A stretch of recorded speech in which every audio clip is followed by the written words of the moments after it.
தங்கம் விலை ஒரே நாளில் சவரனுக்கு 7,600 ரூபாய் குறைந்தது. சென்னையில் ஆபரண தங்கம் சவரன் 1,26,800 ரூபாய்க்கு விற்பனை.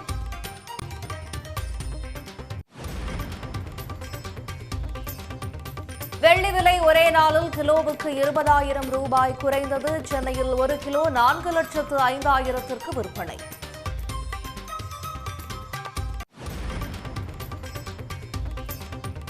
பாஜக கூட்டணியில் ஊழல்வாதிகளே இருப்பதாக முதலமைச்சர் மு.க.ஸ்டாலின் குற்றச்சாட்டு. திமுக அரசின் மீது கற்பனை குற்றச்சாட்டுகளை கூறி அவதூறு பரப்பப்படுவதாகவும் விளக்கம்.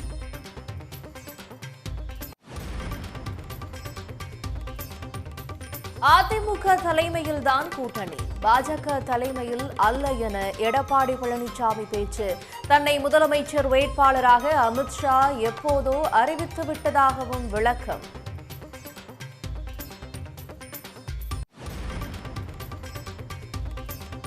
தமிழ்நாட்டில் இப்போது மக்களவைத் தேர்தல் நடந்தாலும் திமுக தலைமையிலான இந்தியா கூட்டணியே அமோக வெற்றி பெறும். சி ஓட்டர்ஸ் இந்தியா டுடே நடத்திய கருத்து கணிப்பில் தகவல்.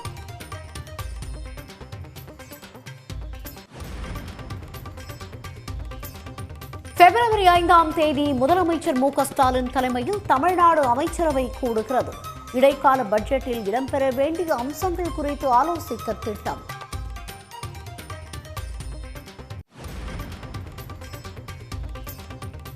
சென்னை கோயம்பேடு சந்தையில் தக்காளி விலை கிலோவுக்கு 7 ரூபாயாக சரிவு. விளைச்சல் அதிகரிப்பால் விலை குறைந்துள்ளதாக வியாபாரிகள் தகவல்.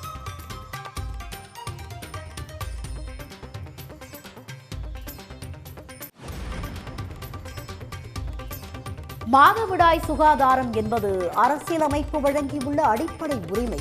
நாடு முழுவதும் பள்ளி மாணவிகளுக்கு இலவசமாக நாப்கின் வழங்கவும் உச்சநீதிமன்றம் உத்தரவு.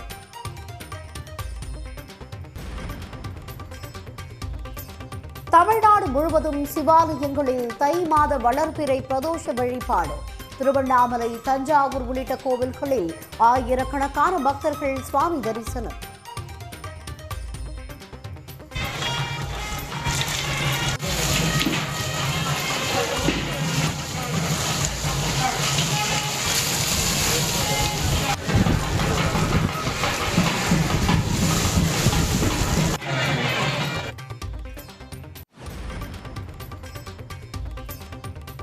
சபரிமலை தங்க திருட்டு தொடர்பாக பிரபல நடிகர் ஜெயராமிடம் சென்னையில் விசாரணை.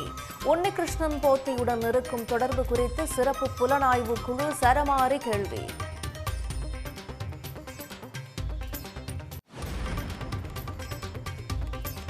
அமெரிக்கா, கனடா, சிலியுடன் புதிய வர்த்தக ஒப்பந்த பேச்சுவார்த்தை. ஒன்றிய அமைச்சர் பியூஷ் கோயல் தகவல். ஊழல்வாதிகளை இணைத்துக் கொண்டு சுயநலத்துடன் பாஜகவால் அமைக்கப்பட்டதுதான் தேசிய ஜனநாயக கூட்டணி என முதலமைச்சர் மு.க.ஸ்டாலின் விமர்சித்துள்ளார்.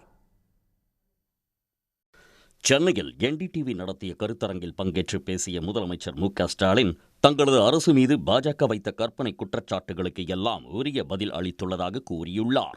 ஊழல்வாதிகளை எல்லாம் சேர்த்துக்கொண்டு கூட்டணி அமைத்துள்ள பாஜக தமிழ்நாட்டிற்கு இழைத்த துரோகங்கள் குறித்த தனது கேள்விகளுக்கு பதில் அளிக்கவில்லை என்று சாடியுள்ளார். கற்பனை குற்றச்சாட்டுகளை சொல்லி எங்க மேல பழி சுமத்திக்கிட்டே இருக்காங்க. நான் பாஜக கிட்ட கேட்கறது என்ன என்றால், உங்க கூட இருக்கக்கூடிய எல்லோருமே ஊழல்வாதிகள் தான். அதுலேயும் உச்சநீதிமன்றம் வரைக்கும் போய் ஊழல் வழக்கில் தண்டிக்கப்பட்டவங்க தான் அதிமுக. நீங்கள் கூட்டணியில் இல்லாத சமயத்தில் அவங்க மேலே எத்தனை குற்றச்சாட்டுகள் சொன்னீங்க? இப்போ உங்கள் வாஷிங் மிஷினில் அவங்களெல்லாம் வெளுத்துட்டீங்களா? இதுதான் என்னுடைய கேள்வி. அடுத்து இந்து விரோத கட்சின்னு பேசுவாங்க. ஆனால் உண்மை என்ன? இந்தியாவிலேயே பாஜக ஆளுகிற மாநிலங்கள் கூட இல்லாத அளவுக்கு நாங்கள் ஆட்சி அமைச்சு இந்த 730 நாட்களில் 1730 நாட்களில் 4000 கோயில்களுக்கு குடமுழுக்கு பண்ணியிருக்கிறோம். உண்மையான பக்தர்கள் மகிழ்ச்சி அடைகிறாங்க. இப்படி பாஜக வச்ச குற்றச்சாட்டுகளுக்கெல்லாம் நான் ஆதாரத்தோடு பதில் சொல்லிவிட்டேன். ஆனால் அவங்களோ நான் கேட்குற எந்த கேள்விகளுக்கும் பதில் சொல்லலை. நீட் தேர்வு விலக்கு குறித்து கேள்வி எழுப்பும் அதிமுகவினர் தங்களது கூட்டணியில் இருக்கும் பாஜகவிடம் வலியுறுத்த அஞ்சி நடுங்குவது ஏன் என முதலமைச்சர் மு.க.ஸ்டாலின் வினவியுள்ளார். தமிழ்நாட்டின் மீது பாஜக வலுக்கட்டாயமாக திணித்த திட்டங்களுக்கு எதிராக குரல் கொடுக்க அதிமுகவுக்கு திராணி இல்லை என்றும் அவர் விமர்சித்துள்ளார். நீட் தேர்வு விலக்கு பற்றி அக்கறையோடு கேட்டு இருக்கக்கூடிய எதிர்க்கட்சியினர் அவங்களோட கூட்டணிக்கு தலைமை தாங்குகிற பாஜக கிட்ட அதை வலியுறுத்த ஏன் தயங்குறாங்க, அஞ்சி நடுங்கிறாங்க? தமிழ்நாட்டு மேலே பாஜக வலுக்கட்டாயமாக திணிச்சிருக்கிற திட்டங்களை பற்றி குரல் எழுப்ப திராணி இல்லாமல் இருக்கிறவங்க நெஞ்சு நிமித்தி எப்படி மக்களுக்காக கேள்வி எழுப்புவாங்க? தமிழ்நாட்டோட தன்மானத்தை காக்க எப்படி தலை நிமிர்ந்து பேசுவாங்க? அதனால தான் நடக்க போகிற தேர்தல் தமிழ்நாடு வெர்சஸ் என்டிஏன்னு அழுத்த நிறுத்தமாக நான் சொல்லிட்டு இருக்கிறேன். வழக்குகளால் மிரட்டப்பட்டு முழுக்க சுயநலத்தோடு அமைக்கப்பட்டிருக்கக்கூடிய என்டிஏ கூட்டணியை அடுத்தடுத்த துரோகங்களுக்கான அச்சாரம் தான் தமிழ்நாட்டு மக்கள் பார்க்குறாங்க. நான் உறுதியாக சொல்கிறேன், என்டிஏவுக்கு தோல்வியின் தக்க பதிலடியை வர தேர்தலில் தமிழ்நாடு நிச்சயம் வழங்கும். நான் மக்களை நம்புகிறவன்.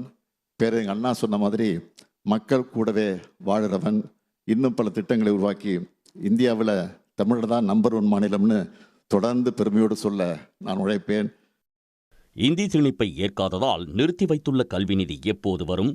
தமிழ்நாட்டிற்கு இயற்கை பேரிடர் நிதியை கூட முறையாக தராதது ஏன்? கோவை மெட்ரோ ரயில் திட்டத்திற்கு அனுமதி தராதது ஏன்? கீழடி அறிக்கை எப்போது வரும்? இப்படி ஏராளமான கேள்விகள் இருப்பதாக முதலமைச்சர் கூறியுள்ளார். இந்த நெருக்கடிகளுக்கு இடையிலும் அனைத்து தரப்பினருக்கும் நன்மை பயக்கும் திட்டங்களை திராவிட மாடல் ஆட்சி வழங்கி இந்திய அரசியலில் தனித்துவமாக திகழ்வதாக முதலமைச்சர் மு.க.ஸ்டாலின் பெருமிதம் தெரிவித்துள்ளார்.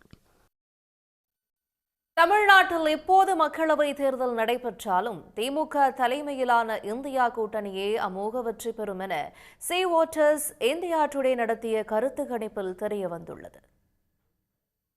மக்களவைத் தேர்தல் இப்போது நடத்தப்பட்டால் முடிவுகள் எப்படி இருக்கும் என்று சி வோட்டர்ஸ் மற்றும் இந்தியா டுடே இணைந்து நடத்திய கருத்து கணிப்பு முடிவுகள் வெளியாகியுள்ளன. அதன்படி தமிழ்நாட்டில் இப்போது மக்களவைத் தேர்தல் நடத்தப்பட்டாலும் திமுக கூட்டணிக்கு 45% வாக்குகள் கிடைக்கும் என்றும் அதிமுக பாஜக கூட்டணிக்கு 33% வாக்குகள் மட்டுமே கிடைக்கும் என்றும் தெரிய வந்துள்ளது. இதர கட்சிகளுக்கு 15% வரை வாக்குகள் கிடைக்கும் என்று சி வோட்டர்ஸ் இந்தியா டுடே கணித்துள்ளது. கடந்த ஆகஸ்ட் மாதம் நடத்தப்பட்ட கருத்து கணிப்பில் திமுக கூட்டணிக்கு 36 தொகுதிகள் கிடைக்கும் என்று கூறப்பட்ட நிலையில் தற்போது 2 மக்களவை தொகுதிகளில் கூடுதலாக, அதாவது 38 தொகுதிகளில் வெற்றி பெறும் என தெரிவிக்கப்பட்டுள்ளது. அதே நேரத்தில் கடந்த ஆகஸ்ட் மாதம் அதிமுக பாஜக கூட்டணிக்கு 3 தொகுதிகள் வரை கிடைக்கும் என்று கூறிய சி வோட்டர்ஸ் கருத்து கணிப்பு தற்போது வெளியிட்டுள்ள கருத்து கணிப்பில் அதிமுக பாஜக கூட்டணிக்கு 1 தொகுதி மட்டுமே கிடைக்கும் என கூறியுள்ளது. சி வோட்டர்ஸ் என்கிற அந்த நிறுவனத்துக்குன்னு ஒரு கிரெடிபிலிட்டி இருக்கு. ஒரு பத்திரிகையாளராக அதை நான் நன்கு அறிவேன்.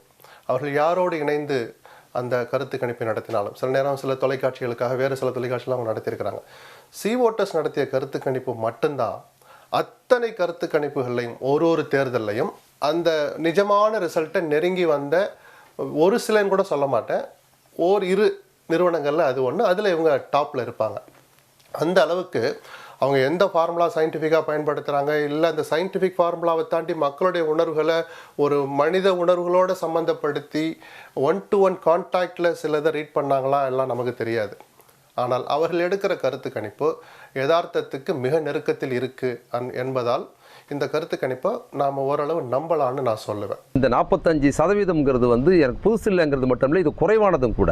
நீங்கள் இப்போ இந்த திட்டங்களில் அதிகமான நன்மை பெற்றது திமுக குடும்பத்து பெண்களை விடவும் திமுக குடும்பத்து அல்லாத பெண்கள் தான் அதிகமாக இருக்கிறாங்க. அண்ணா திமுக சேர்ந்தவங்க, பாஜக சேர்ந்தவங்க, பாமக சேர்ந்தவங்க, தேமுதிமுக சேர்ந்தவங்க, இன்னும் ரொம்ப கேவலமாக திமுகவை திட்டி பேசுகிற ஆண்கள் இருக்காங்க. அவங்க வீட்டு பெண்கள்லாம் அதில் நன்மை அடைஞ்சிருக்கிறாங்க.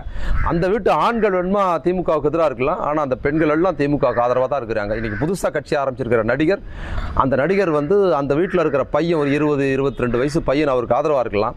ஆனால் அந்த வீட்டில் இருக்கிற அந்த பையனோட அக்கா, அவங்க அம்மா, அவங்க ஓட்டெல்லாம் திமுக ஓட்டாக தான் இருக்குது. கருத்து கணிப்பின் மூலம் தெரிகிறது என்னவென்றால், அந்த பிஜேபி எதிர்ப்பு மனநிலை என்று ஒன்று தமிழ்நாட்டில் உள்ளது. அதுதான் கடந்த 2 அல்லது 3 பாராளுமன்ற தேர்தல்களிலும் அந்த பிஜேபிக்கு எதிரான ஒரு கூட்டணிக்கோ அல்லது தனியாக அதிமுகவிற்கோ கொடுத்த அந்த முடிவுகள், அதே முடிவுகள், அந்த ட்ரெண்டு தான் இப்பயும் இருக்கிற மாதிரி தான் தெரியுது. அதனுடைய கண்டினியூஷன், அதனுடைய நீட்சி மாதிரி தான் இருக்குது இப்போ எடுத்திருக்கிற இந்த கருத்து கணிப்போட ரிசல்ட்ஸும். ஏன்னா உங்களுக்கு அதே ட்ரெண்டு தான் கண்டினியூ ஆகிற மாதிரி தான் தெரியுது. 12% பாயிண்ட்ஸ் வந்து பெரிய லீட். இது வந்து இஃப் திஸ் ஹோல்ஸ் இது வந்து 200 சீட்டுக்கு மேலே ட்ரான்ஸ்லேட் ஆகும். 200 சீட்டுக்கு மேலே 234 இருக்கும். இது இந்த பர்சன்டேஜ் அந்த பேசிஸில் சொன்னான். இது ஒரு கிளியர் ரிசல்ட்டுக்கு இண்டிகேஷன். ஏன்னா இந்த சி ஓட்டர் இந்தியா டுடே நடத்துகிற போலுக்கு நம்பிக்கை கொடுக்கக்கூடிய தன்மை உண்டு. என்னுடைய ஒரு பொதுவான நிலைப்பாடு என்னவென்றால் வந்து இவர்கள் எத்தனை சதவீதம் திமுகவுக்கு கிடைக்கும் என்பதை விட ஒரு பெரும்பான்மை பெறக்கூடிய கட்சியாகத்தான் நான் திராவிட முன்னேற்ற கழகத்தை நான் பார்க்கிறேன். அடுத்த வரப்போகின்ற சட்டமன்ற தேர்தலில் வெற்றி வாய்ப்புகள் வந்து திராவிட முன்னேற்ற கழகத்திற்கு பிரகாசமாக என்பதை விட அதிக வெற்றி வாய்ப்புகள் இருக்கிறது. 2024 மக்களவைத் தேர்தலில் தமிழ்நாட்டில் உள்ள 39 தொகுதிகளிலும் திமுக தலைமையிலான இந்தியா கூட்டணி வெற்றி பெற்றது. 2024 இந்தியா கூட்டணி 47% வாக்குகளை பெற்ற நிலையில் அதிமுக கூட்டணி 23% வாக்குகளை பெற்றது குறிப்பிடத்தக்கது. நாடு முழுவதும் எடுக்கப்பட்ட கருத்து கணிப்பில் ஒன்றிய பாஜக அரசின் வெற்றிகரமான செயல்பாடு என ராமர் கோயில் கட்டியதை 12%, வளர்ச்சியை 9%, ஆபரேஷன் சிந்தூர் நடவடிக்கையை 4% குறிப்பிட்டுள்ளனர். அதே நேரத்தில் மோடி அரசின் மிகப்பெரிய தோல்வி என வேலைவாய்ப்பின்மையை 27%, விலைவாசி உயர்வை 21%, பொருளாதார வளர்ச்சியின்மையை 7% தெரிவித்துள்ளனர். அமமுக பொதுச் செயலாளர் டிடிவி தினகரன் அதிமுக பாஜக கூட்டணியில் இணைந்துள்ள நிலையில் அதிமுகவில் இணைய தயாராக இருப்பதாக ஓ பன்னீர்செல்வம் கோரிக்கை விடுத்துள்ளார். இதற்கு காட்டமான பதிலடி கொடுத்திருக்கும் எடப்பாடி பழனிசாமி ஓபிஎஸ் கோரிக்கையை நிராகரித்துள்ளார். அதற்கு ஓபிஎஸ் அளித்த பதிலையும் தற்போது பார்க்கலாம். இன்றைக்கு திரு டிடிவி தினகரன் அவர்கள் என்னுடைய அருமை அண்ணன் திரு எடப்பாடி பழனிசாமி அவர்கள் ஜனநாயக கூட்டணியில் வெற்றி பெற வேண்டும், அனைத்து இந்திய அன்னார மற்றும் ஆட்சி பொறுப்பில் இருக்க வேண்டும் என்று சொல்லியிருக்கிறார். அதைத்தான் நான் திரும்ப சொல்கிறேன். இன்றைக்கு எதிரும் புதிருமாக இருந்த டிடிவி தினகரன் அவர்களும் எடப்பாடி பழனிசாமி ஒன்றிணைந்திருக்கிறார்கள் ஜனநாயக கூட்டணியில். அவர்கள் நினைத்தால், யார் நினைத்தால், திரு டிடிவி தினகரன் அவர்கள் நினைத்தால் இன்றைக்கு எடப்பாடி பழனிசாமி அவர்களின் கையில் யார் கையில் இருக்குது? அவர் கையில் இருக்குது. நாங்கள் இணைய வேண்டும் சொல்லியிருக்கோம். அதிலிருந்து மாறுபட மாட்டார். யார் இணைய வேண்டும் என்ற கோரிக்கையை திரு டிடி தினகரன் மாறுபட மாட்டார். அவரும் அந்த கருத்தை அங்கே வலியுறுத்த வேண்டும். நானே இணையம் தான் சொல்கிறேன், அவரை இணையம் சொன்னால் இணைஞ்சிடலாம்ல. அந்த வேலையை செய்தால் ஆட்டோமேட்டிக்காக அனைத்து இந்திய அண்ணா முன்னேற்ற மாபெரும் வெற்றி அடையும். அதாவது ஏற்கனவே அனைத்து இந்திய அண்ணா திராவிட முன்னேற்ற கழகத்தின் பொதுக்குழு கூட்டத்தில் ஏகமனதாக எடுக்கப்பட்ட முடிவு, திரு ஓபிஎஸ் அவர்கள் அடிப்படை உறுப்பினர் நீக்கப்பட்டு விட்டார். நடவடிக்கை எடுக்கப்பட்டிருக்கிறது. அதனால் அந்த கட்சியில் சேர்த்துவதற்கு எந்தவித வாய்ப்பும் இல்லை. எந்த புது கட்சியும் தொடங்க என்ன எனக்கு இல்லை. அது அவரை தான் கேட்கணும். நீங்கள் அவரை போய் கேளுங்க சார். இது அடிப்படை நல்லா புரிஞ்சுக்க. இது பொதுக்குழு எடுக்கப்பட்ட முடிவு, அவர் பொதுச்சாலை எடுக்கப்பட்ட முடிவு இல்லை. 2500க்கும் மேற்பட்ட பொதுக்குழு உறுப்பினர்கள் ஒன்றாக கூடி சென்னையிலே அவர்கள் இந்த இயக்கத்திற்கு துரோகம் இழைத்த காரணத்தினால் அந்த சென்னையில் கூட்டப்பட்ட அந்த பொதுக்குழுவில் எடுக்கப்பட்ட நடவடிக்கை. பொதுக்குழு உறுப்பினர்கள் 2500 பேர் சேர்ந்து அவங்களை வந்து நீக்கிருக்கோம் அப்படின்னு சொல்லி சொல்றாரு சார். பழைய செய்திங்க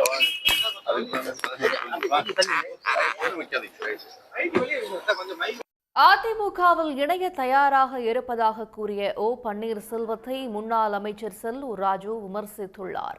மதுரையில் செய்தியாளர்களிடம் பேசிய அவர் ஓ பன்னீர்செல்வத்தின் நாடகங்களை மக்கள் பார்த்து சளைத்து போய்விட்டதாக கூறியதோடு தங்களை விமர்சித்ததாலேயே தாவேகாவுக்கு பதிலடி கொடுத்ததாகவும் தெரிவித்துள்ளார். அவர் கேட்கறது யார்கிட்ட கேட்கணும்? நான் சொல்ற கேளுங்க. யார்கிட்ட கேட்கணும்? அவர் எப்படி கேட்கணும்? ஊடகம் மூலமாக கேட்பாங்க, இன்னொருத்தர் மூலமாக கேட்பாங்க. ஒரு கட்சியில் சேர்த்துக்கிற இவர் கட்சியில் இவரெல்லாம் ஒருங்கிணைப்பாளர் இருந்திருக்காரு, முதலமைச்சராக இருந்தார். இவர் கட்சியுடைய நிலைப்பாடு தெரியும். இன்றைக்கி இந்த மாதிரி ஊடகத்தில் பேசி தான் அவர் இப்படி ஆகிட்டார். இவர் மட்டும் இல்லை, இவர் கூட பின்னால் இருக்காங்க பாருங்கள், அவங்களையும் பாதிக்க விடுறாரு. நான் அண்ணன் ஓ பன்னீர்செல்வத்தை கேட்டுக்கிறேன், இந்த நாடகம்லாம் வேண்டாம். இதான் மக்கள் பார்த்து சலிச்சு போயிட்டாங்க. எம்ஜிஆரை பார்த்து கேட்டால் நடிகர் நாடாள முடியுமா அப்படின்னு. இப்போ அந்த வார்த்தையை தான் நீங்கள் விஜயை பார்த்து கேட்டுருக்கீங்க. நாங்கள் கேட்கலைங்க, அவங்க எங்களை பற்றி தாக்குனாங்க. நான் என்ன சொல்கிறேன், யார் வேணும் வரலாம் பொது வாழ்க்கையில். நடிகராக இருந்தால், நாங்கள் என்ன சொல்கிறோம், நடிகராக இருந்தாலும் மக்கள் செல்வாக்கு பெற்றவர் யாராக இருந்தாலும் வர முடியும். ஆனால் எங்கள் தலைவர் வந்து அந்த இயக்கத்துக்கு ஏன் கலைஞரே முத அவர் ஜெயிக்கிறதுக்கு காரணமாக இருந்து எங்கள் தலைவர் போய் 53 வேலை பார்த்தவர். அதுக்கு அவர் துணைவியார் வந்து சாகப்புழைக்க கிடக்கிறாங்க, அது இறந்துட்டாங்க. அந்த நேரத்தில் கூட 10 மாதம் அந்த அவர் பணியாற்றிட்டு இருக்கும்போது அந்த மேடையில் பேசும்போது அவங்க முதல் மனைவி இறந்துடுறாங்க. செய்தியை கூட கேட்டு அவர் வந்து அதோடு இறங்கி போகல. அன்னைக்கு இருந்த ப்ரோக்ராம்லாம் முடிச்சுட்டு தான் போய் சென்னைக்கு போனார். அப்படிப்பட்ட தலைவர், அவரை போய் அப்படி பேசினாங்க. இவர் எங்கே, நான் என்ன சொல்கிறேன், சகோதரர் விஜய் வந்து நாங்களாம் திட்டலை, நாங்கள் அவரை சொன்னோம். அவர் எங்களை திட்டும்போது நாங்கள் திட்டாமல் இருக்க முடியுமா? அவர் அறையிலே வந்துட்டு அரசியல் பண்ணால் எப்படி முடியும்? எங்கள் தலைவர் பொது வாழ்க்கைக்கு வந்தார், எல்லா இடங்களும் போனார், வச்சார். அவர் போனாரா? அவர் போகிறாரா? வராரா? என்னங்க புது கான்செப்ட்? 41 பேரை இறந்ததை அங்கே கூப்பிட்டு சென்னைக்கு கூப்பிட்டு அவங்க துக்கம் விசாரிக்கிறது, இதெல்லாம் புதுசு இல்லையா? பொது வாழ்க்கையில் வந்த பிறகு இது தவறுன்னு தான் சொல்கிறோம். உடனுக்குடன் செய்திகளை தெரிந்து கொள்ள சன் நியூஸ் பெல் ஐகானை கிளிக் பண்ணுங்க.